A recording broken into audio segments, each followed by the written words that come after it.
Welcome, everybody. Welcome to our webinar presentation today. This is the third part in our impact analysis series. Today's event is Assess the Impact of Mentorship on Academic Progress. Okay, so some quick housekeeping items before we dive in. This webinar is being recorded, and we will, of course, share that recording with you afterwards in a follow-up email, along with our related educational resources. On the screen, you can check out just a few best practices for ensuring that your experience with us today is as seamless as possible. I'll hand it over to our presenter for today, Annemiek, in just a sec. While Annemiek is presenting, I'll be available to answer questions in the chat, and we'll also have space for you to come off of mute and ask questions live if you'd like during a Q&A at the end. So during this event, you are going to learn all kinds of wonderful things about impact analysis. So first, how to conduct your own impact analysis, connecting mentorship to academic progress. As I said at the beginning, this is the third of a multi-part series on the value of conducting your own impact analysis. So you'll be able to do this yourself by the end of today's session. We'll also chat through multiple approaches to using your data within your institution to enhance the effectiveness of your mentorship programs and overall student success strategy, as well as practical ways to translate those data findings into initiatives. I'll also drop article links from the first two events in this series in the chat, and I'll, of course, include that in follow-up messaging. So you'll get all three event recordings and all of the articles related to those in the follow-up messaging. The first two events explored how to connect the impact of mentorship on sense of belonging and also on MELT and term-to-term persistence. And again, today is connecting mentorship's impact to academic progress. All right, let's get to know each other. So I'm going to launch a poll in the chat, or excuse me, I'm going to launch a poll through Zoom. Here we go. And I'd love to know more about who's joining us today. So first, what role best describes your professional capacity? Are you in students or services or enrollment? Are you in academic affairs, your IR office? How would you describe yourself? Are you a data expert, enthusiast, a novice just starting out? Have you been to all three of these events, or this is your first? How have you used our data in the past, if you have?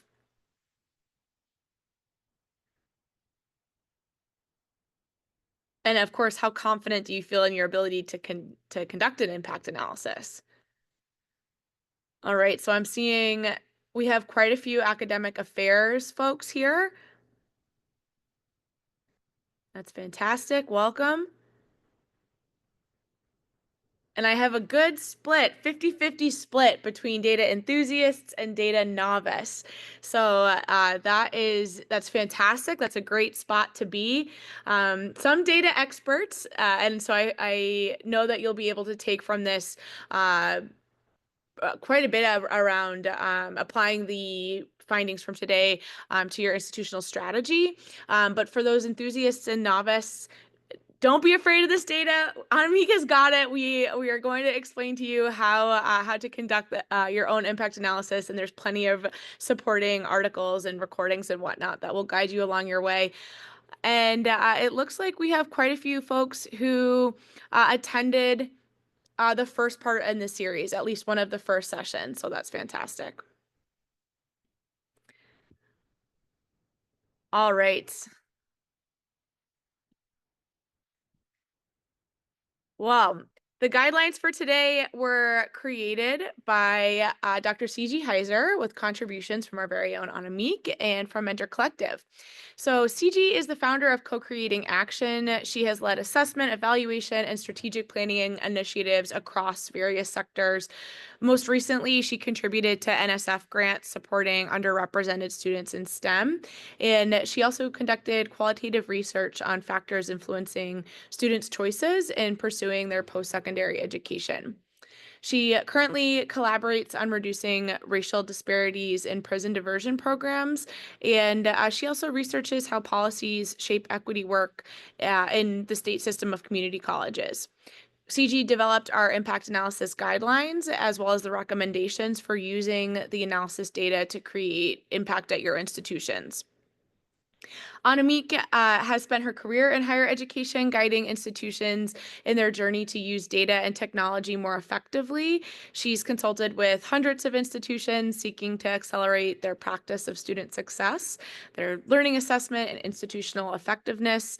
She currently serves as Mentor Collective's very own Vice President of Partner Success, and she served as a consultant in building the impact analysis guidelines. And she'll also be our fantastic speaker for today's event.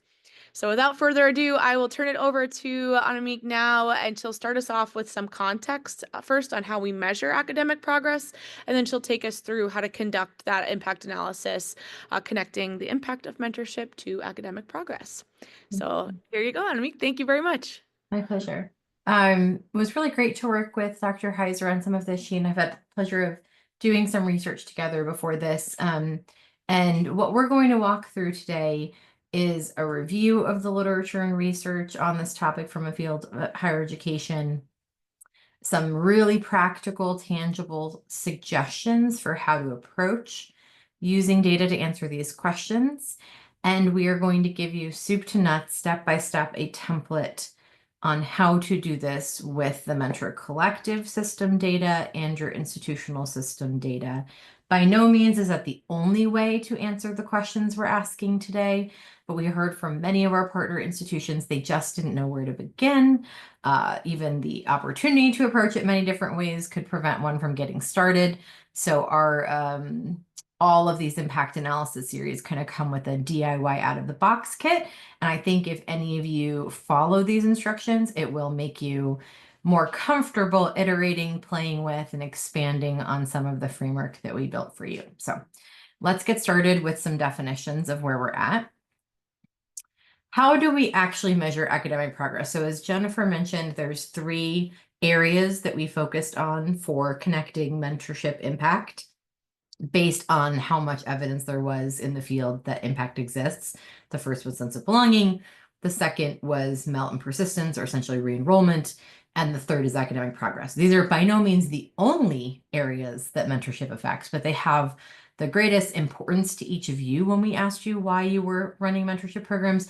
And there's a lot of literature that supports being able to make that connection. So academic progress is a third of those areas. And I want to start with, like, what does that even mean? What we're using in our guidelines here is definition from the Institute for Higher Education Policy. This is not a controversial set of definitions, but it helps to have one referral point back here. So in the Towards Convergence paper, which I think is 2016, so 8 years old now, there's a bit of a definition of what are the metrics that we're looking at when we say academic progress. And those are credit accumulation, credit completion. Accumulation essentially means credit completion ratio, which is how much did they attempt versus how much did they complete. Selection of a program of study, which could be whether someone's undecided or not, could be choosing a major after a certain amount of time. And then GPA. GPA certainly being an academic progress indicator that we're all probably more familiar with. It's not the leading indicator in this literature or in general in the studies that we see, where you're really going to see more of the credit or course progress as a primary metric here, and then GPA is a lagging one. And then finally, retention and persistence. We're not going to cover retention and persistence in detail today because we covered it last time, but suffice it to say, there's no reason why your impact analysis can't be of persistence and academic progress, or persistence and sense of belonging. You don't need to pick and choose here if you want to. What we know about these areas, so when we look at a full literature review of both these concepts of academic progress and their relationship to mentorship, here's what we know. So first is that the non-cognitive factor of academic self-efficacy, where it's a student's belief that they have the ability to complete their academic coursework or succeed in their courses, is very closely tied to academic performance. This is one of the reasons why in the Mentor Collective platform, your student assessments will ask them about academic self-efficacy and will get this non-cognitive factor evaluated before the mentorship even begins, because there is such a close connection in the literature over and over and over again between the student's belief that they will be successful and their eventual ability to be successful. It's not the only one, certainly. Um, the other factor is help-seeking behavior. So help-seeking behavior is also tied to academic outcomes and academic progress and performance. Help-seeking is the kind of structured and interactive social behavior where a student will ask for help or seek out resources or use resources. So it's not awareness that resources exist, it's the likelihood that they will actually utilize those resources. For instance, going to office hours or using a tutoring center and so forth. So both of these concepts, the student's own perspectives and self-report of these, are tied to some of these factors. In addition, and one other thing I want to add about help-seeking behavior, there is a tie to mentorship here, which you can see in the last bullet, which is we know that help-seeking behavior is tied to academic progress. We also know that mentorship is a great intervention to increase help-seeking behavior because of the ability to not just increase awareness of resources, but so do social normalization. So there's a number of studies that are cited in the guidelines that we've shared that show the connection between a peer or a near peer helping a student be more likely to overcome social stigma associated with resource utilization, and therefore now get that amplified benefit of course, if you use tutoring, you are more likely to do well in that course, right? So we get a kind of double benefit here. There is also evidence in general just connecting grades and courses with mentorship. So there's a number of studies that show that students who receive mentorship have better on average grades and pass more courses in year one, that those results will persist into a second year.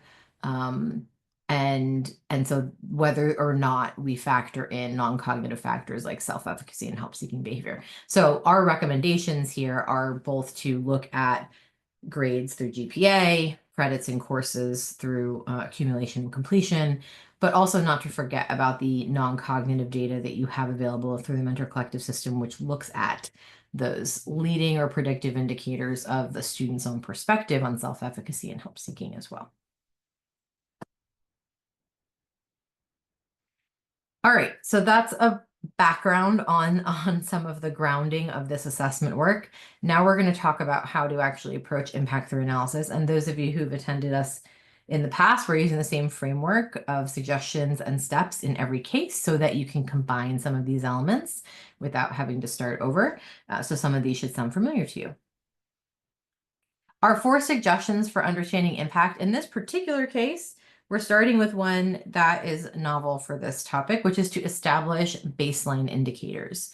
It's likely very easy for you to know, for instance, what persistence and retention rates are at your institution, but establishing baseline indicators of academic progress is going to take a little bit of calculation. So we want you to use historical data, either from your institution or potentially national data sets if you don't have access to institutional data, to look at what some of these indicators look like. So if you're looking at first-time, full-time students, you might want to say, what percentage of them complete 80% of their courses? Or what is the number of them who earn 30 credit hours? Or what is the relationship between a student being undecided and their persistence rate? So you want to start with asking and answering these questions for all of your students at the institution before we get into the asking and answering of these questions for students who participated in mentorship. Oftentimes, these data will be very easily available to you through your institutional effectiveness or institutional research or data and analytics teams. Some of these might be more accessible than others. And if that's the case, if you go in and you find out that at my institution, Anamik said I should measure academic progress with these 4 variables, but my institution focuses on 2 of those and some other one, I would generally recommend you use the variables that your institution has identified as important and accessible. And this is where it makes sense to deviate from our recommendations because institutions do generally have a strong understanding of these data and have already done a little bit of analysis in these spaces to know what is meaningful or important. So it makes more sense for you to use the same indicators and the same definitions here than to use something different. Once you know what those baseline indicators are, Now you want to think about what actually is a meaningful difference from baseline. Certainly, any of the calculations we're doing today can say this was 1 percentage point higher or 2 percentage points lower, but it helps to go into your analysis understanding what meaningful would be. So, what does 2% represent? Is 2% at my institution a student and a half? Is it 25 students? What does 25 students mean, right? So, really thinking about a meaningful difference from baseline and what that looks like. Sometimes you can think about here, if our goal is to go from A to B, what would be progress towards that goal? How much progress could we make through our mentorship program versus our tutoring intervention versus our academic advising program? And also, don't forget to think about mentees and mentors here. There is some evidence, although we haven't focused on it too much in this series, that mentors benefit quite a bit from being a mentor, not just mentees from receiving mentorship. So you might want to think about including mentors in your overall analysis. And then finally, if you want to set your targets different by subpopulation, a thing that can happen when we look only at aggregated data is that sometimes meaningful data can get blended or faded in an overall average. We could find out that if 70% of our students are identify as white or Caucasian, and 20% of our students identify as Latinx, that the overall number is not as influenced as much by the progress or impact on Latinx students. So we might want to specifically look at the fact that Latinx students are higher in sense of belonging, but lower in credit accumulation. So our specific goal in that subpopulation is to improve the credit accumulation metric. Whereas with another target group of students, we have a different outcome. So you want to think about both in your baseline indicators and in your targets, what is important to you in terms of outcomes. And then finally, to remember to explore relationships between variables. We're starting off today with a really basic foundation point, but everything we're going to do gives you access to all of those other variables so that you can start to add in layers and relationships to what you're finding. These are three places where I would generally recommend you think about relationships. So academic progress and those two non-cognitive factors that I mentioned, self-efficacy and help seeking. Do we find any relationships, like an average score on those non-cognitive indicators and any difference in credit accumulation, for instance? Demographics is the other place where we look at this. And this one might be where maybe you're looking at something like gender, but in the case of academic progress, it might be more relevant to bring in something like um, pre-college GPA, even a test score if you use any of that in your admissions process. Sometimes you'll have students who are coded certain ways by your admissions or enrollment office that allow you to understand TRIO programs, first generation students, etc. Places where you want to ensure at least equal attainment, if not greater attainment of some of these outcomes. So those are 4 concepts to consider before we jump into the steps. And then the 4th concept is to have an action plan.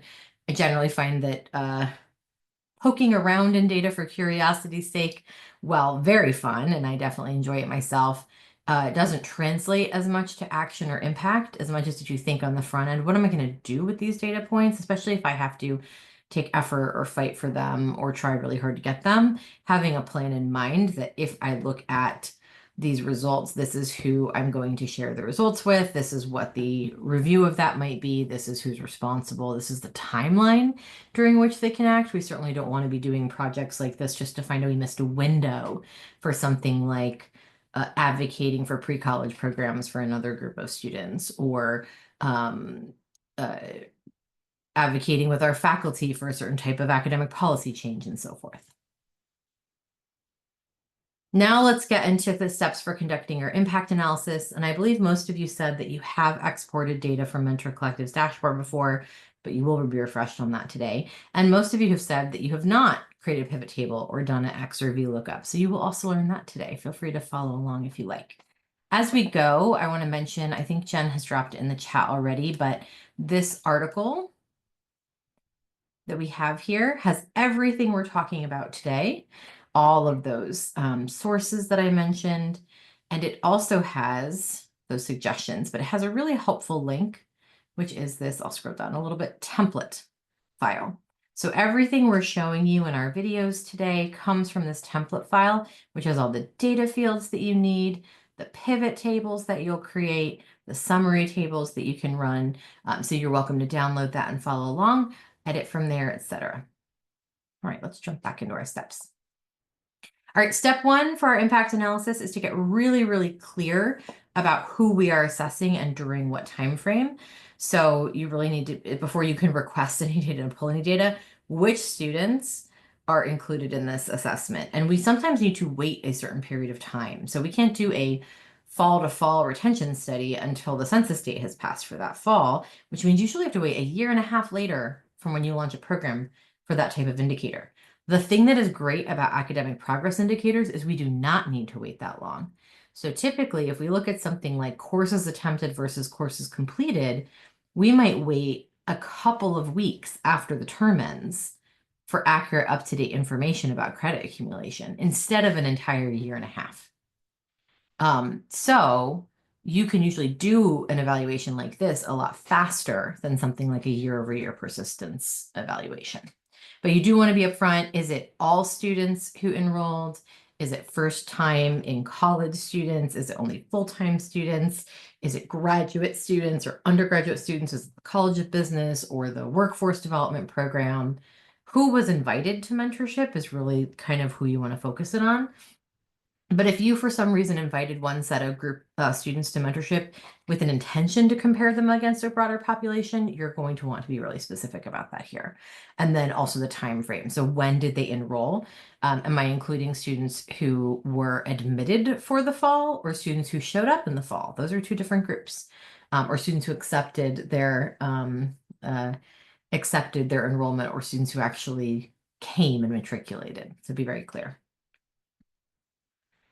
Our next step is to identify relevant fields. We have given you a template here, so you do not have to wonder. You can add to this. So to do the assessments that we're recommending, you're going to ask for courses or credits information. You can ask for both. You might find one is a little bit easier than the other to work through, but these are going to be columns in a field that say how many courses did they attempt, how many courses did they complete, in what term, of course. When did they first enroll? What is the current term enrollment? Did they declare a major? Is that other area we talked about? And then asking for GPA both for the term and cumulative. These might be the exact same numbers if you're talking about first term for first time in college students. But if you're not talking about that student population, you're going to want to see both numbers.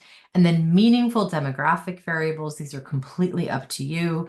But they would include anything you see on a student's profile in your student information system that you would want to slice and dice by.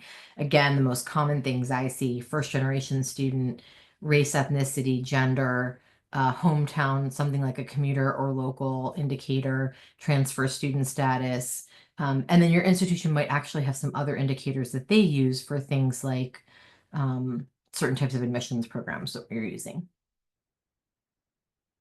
Lesson learned, though, ask for them up front. You don't want to get halfway through your analysis and realize you wish you had some data point you're missing. For Mentor Collective, we're really simply looking at mentored and non-mentored here. Now, if you want to bring in those non-cognitive scores, the data file that we're going to download here will have them, and you can use those academic self-efficacy and help-seeking scores in this same analysis if you want to go a little deeper.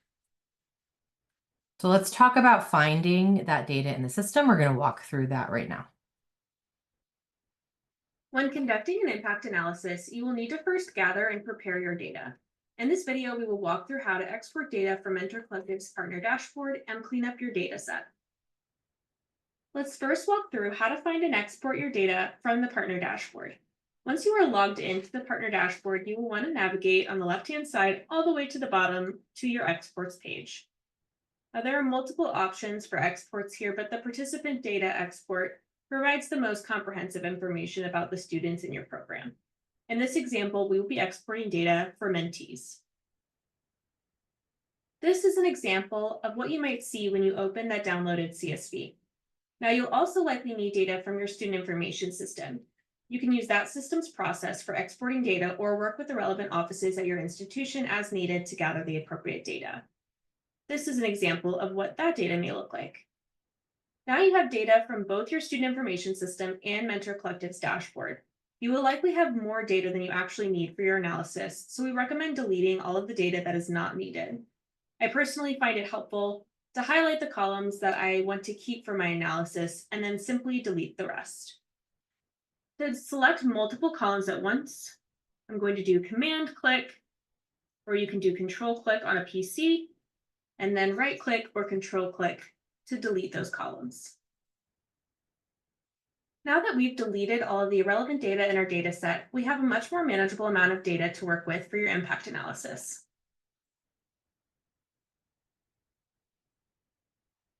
Great. And as I mentioned, when you download that participant file, it's going to include a lot of information. So you might decide to keep them all in there. You might decide to do, as our colleague Lauren said, is strip out things that are irrelevant or cluttering to you. But there's a lot of great data in that file.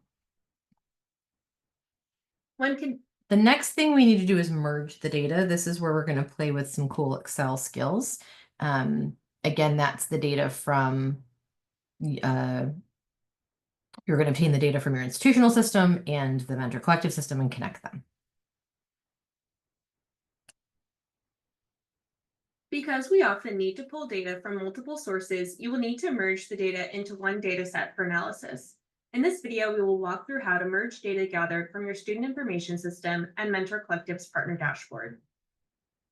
This merge is possible by identifying a unique common data point in both data sets and using a VLOOKUP or XLOOKUP to pull in related data.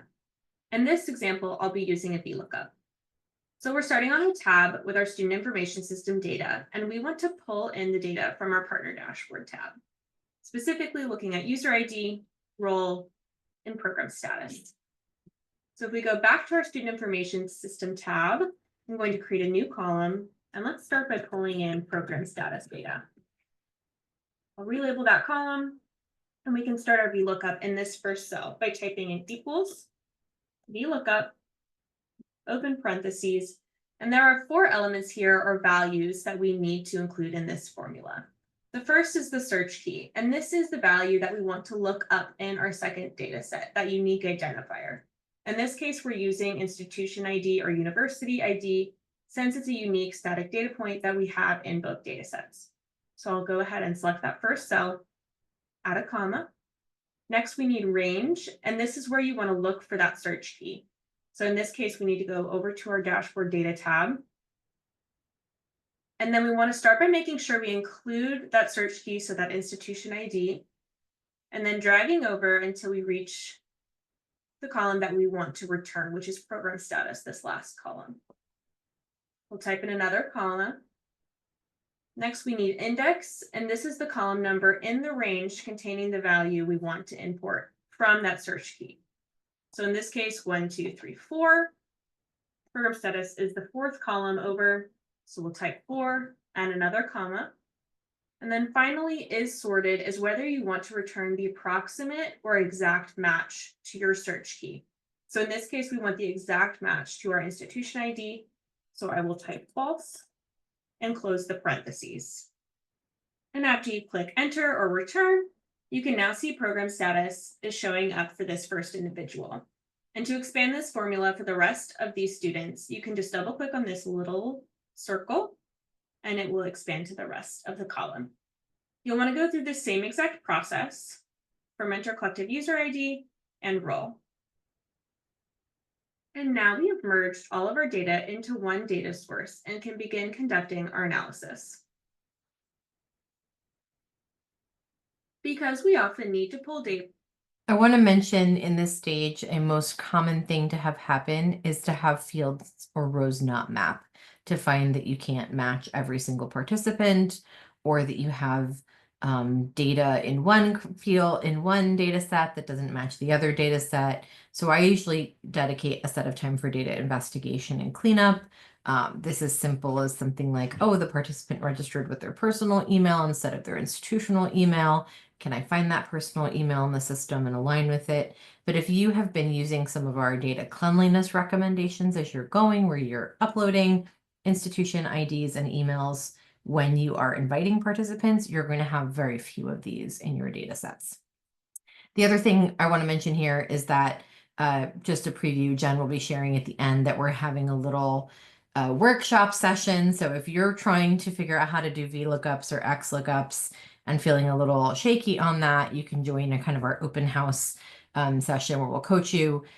This is also something where you might have someone else on your staff or in your team who's very comfortable with these types of formulas, doesn't know a lot about mentorship, doesn't know a lot about et cetera. But if you give them the instructions of exactly what you'd like to have done, they might be able to prepare and clean these files for you and get you to the next step in the process. Next stage is creating a pivot table. And we are going to do that to summarize a couple different data points here to understand courses completed and students who have declared majors. One of the best ways to quickly summarize and categorize a large amount of data is to create a pivot table. In this video, we will walk through how to create a pivot table for your impact analysis. We're going to use this data set for our pivot table, and we're specifically interested in looking at course completion data for those who participated in the mentorship program. Specifically, course completion data meaning courses completed and courses attempted. And to determine whether a student in the program participated or not, we can use program status. I've already added a filter to this top row, and you can see in program status, there are quite a few different statuses that go beyond simply participant versus non-participant. And so we want to simplify this a little bit for our pivot table. First, we need to define what we mean by participant. So let's say we think that a participant in the program means anyone who was ever matched in the program. And so let's go ahead and clear all of this and go one by one to decide if that status counts as a participant. So first we have completed onboarding. They've never been matched, so we won't select them. Exited after being unmatched. They were matched at some point, even though they exited the program afterwards. So we'll go ahead and include them. Exited after completed onboarding. Exited after registering. Invited. Matched, they've obviously been matched in the program, registered, and then unmatched. They have been matched in the program at some point, so we'll go ahead and include them and click OK. Now this is a list of students who are all considered participants in the program. So let's go ahead and just update this to say participant. And I'm going to copy and paste this to the rest of our column. Again, just to make this a little bit simpler to read in the pivot table. And back in the filter, I'm going to select everything and deselect participant. So now all of these other statuses left indicate that they are not a participant in the program. Select OK again and do the same thing, but just label them as non-participant. Paste this into the rest of the column. And then we'll include everyone in the filter. And now we're ready to start our pivot table. So let's select all of our data here by doing Command Shift right arrow, Command Shift down arrow, or Control Shift if you're on a PC. And then insert pivot table. And we'll go ahead and add this to a new sheet. Now, again, we are interested in looking at course completion data for participants versus non-participants. And so for the row here, let's go ahead and start with program status. So we can see non-participant versus participant rather than just a long list of different program statuses. And then we need our course completion data. So we'll add a value, courses completed, and we want a sum, which it defaults to. And then we also want courses attempted. And again, this defaults to sum. And so now we have our pivot table comparing course completion data for participants versus non-participants. And you can use the same process to create a pivot table for your impact analysis. For those of you who are very pivot table savvy, you might use some of the grouping measures to do some of what Lauren just walked us through in a very basic way to create some additional participant categories. Again, this is one version of using these tools in a simple non-data expert way to get you where you want to go. So we just talked a little bit about calculations here. The biggest calculation is not a very complex one, is percent of courses completed either on an student level basis or overall is completed over attempted. You could do courses, you could do credits, depending on which metric you're using here.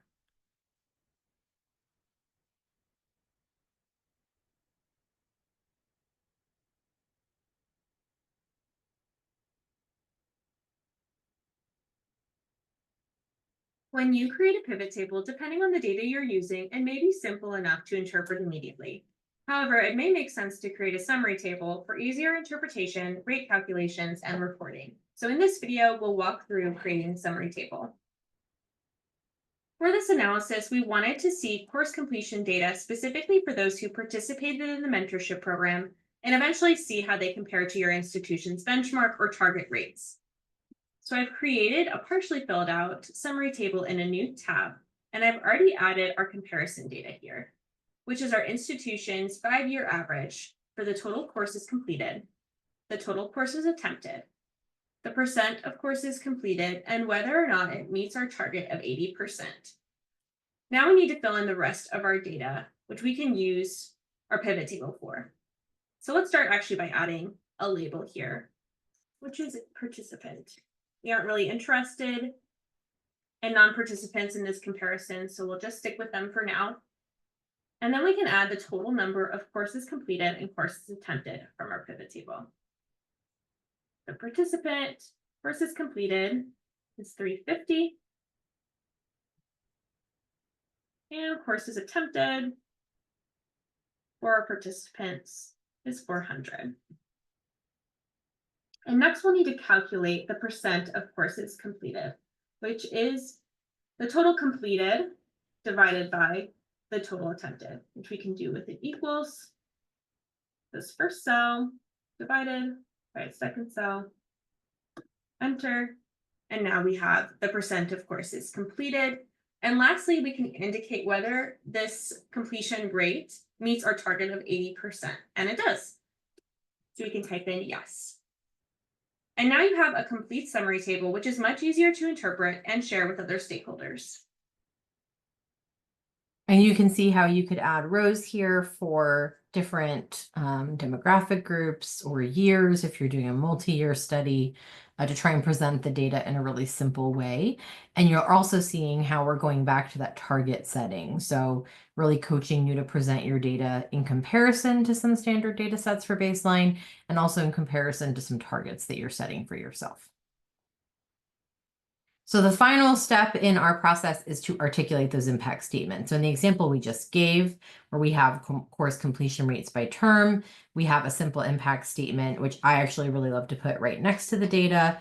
So it says students who are mentored have higher course completion rates in their first term and in their first year than the overall 5-year average. Your comparison number here might be different. You might add some indication of it's 10% higher, it's 2% higher. Again, going back to the what is meaningful to you element. And then similarly, the other thing that this data allows you to do is look at those selected major elements. So the other part of this template we haven't walked you through live here is looking at the count of students who've selected a major, percent of students who selected a major, and whether we've gotten to whatever benchmark we've set for ourselves. In this case, mentored students are more likely to declare their major. I really love this particular academic progress indicator. I think it's a really interesting one to study for your own institution if you haven't already, and probably also a little bit easier to work with than something as complex as GPA, which has so many numeric values, and honestly, so many things that influence it for the student coming into the degree program. So that's wraps us our very basic template of how to pull these two data sets together, what you might want to do with some of these basic things. Now let's talk about what you do with those findings. First one is share the data. Make sure that you are thinking about others who are interested in these findings. I would also probably consider including them in the beginning of your research design. So when you're getting started with this and you're asking for access to data from your institutional research office, they might be very interested in coaching or helping or supporting you through this process. But even if they aren't, you can share it back and say, here are some of my findings. I'd be interested in your take on these. Do you have any additional questions you would want to ask of the data set that we can explore, and so forth? And really enrolling these folks in collective problem solving. So it's not always true that the findings are very clear and compelling. They might raise more questions than they ask. So bringing data to a larger conversation, or even better, bringing these data points along with some other data points to triangulate them to say, can we have a conversation as a student success council about academic progress of populations A, B, and C? And ask everyone to bring some findings, research, and data to the table, and talk about what you can do as an institution to overcome those obstacles. Always look for things to celebrate. We don't want to go into these findings saying everything we find is going to be considered a win or be considered proof. We do want to go into there saying we want to have an idea of where we're on the right track. We want to have an idea of where we can dig deeper, where we can problem solve. But it is helpful to give ourselves a little boost by finding a few things to include in an annual report, a board level summary, a donor or fundraising campaign, etc. And then finally, my own personal take is always consider adding narrative to the numbers. If you can go into the Mentor Collective platform, log into your community page, you can find testimonials from mentors or mentees. You might look at some of your flag comments that you've received over time, or even some of the data that you have about mentee and mentor goals, and add some of that color commentary alongside these data. So if we know that succeeding academically is important for 90% of our students, and we have this testimonial from a student about how helpful it was to have a mentor who believed in them, we put that alongside some of these numbers about academic progress, and it makes this a much richer story, both internally and externally. All right, Jen, let's see where our listeners are in terms of how they're feeling now that we've given folks a few tools and a few data points to help them take their next steps on their impact journeys. Yeah, that sounds great. Let's pop up this poll. All right, so right now, how confident do you feel in your ability to conduct an impact analysis? Oh, awesome. I have some very confident, I've got this. Quite a few in the middle, which is super, that's fantastic. Somewhat confident. I have some gaps to fill. There's all kinds of supporting resources that will provide you as you continue to navigate this journey. So there's the article that was dropped in the chat and will also be, of course, sent in follow-up messaging. And as Anamik brought up earlier, we'll be having it's called an Ask the Expert kind of small group session on the 28th, I believe, or excuse me, actually on Monday. There we go. Yep. The 28th, where we will be able to answer any questions that you have one-on-one. So whether that's something as simple as how do I add color labels to my pivot table, or how do I do a pivot table again? Or something broader like how do I extract this data, or I need some help kind of adding filters to my data set and applying that to whatever initiative you're trying to, what are you trying to pull from that data set. We'll be there to help you with that on the 28th. So please feel free to sign up for that event. Look for that invite in follow-up messaging. And then we also have some other articles, data-related articles in our Partner Knowledge Center. So specifically, I would point you to using data exports. It's a resource that includes how to do a VLOOKUP, how to do a pivot table, all of that kind of process type information. And then, of course, you're also encouraged to email partner support. So that email is right there, partnersupport@mentorcollective.com, or excuse me, mentorcollective.org. They will reply with very quick responses to your data questions and can point you in the right direction if you need some additional support. All right, so I think that about wraps us up for today. Thank you so much for joining us and for hopefully learning something new today.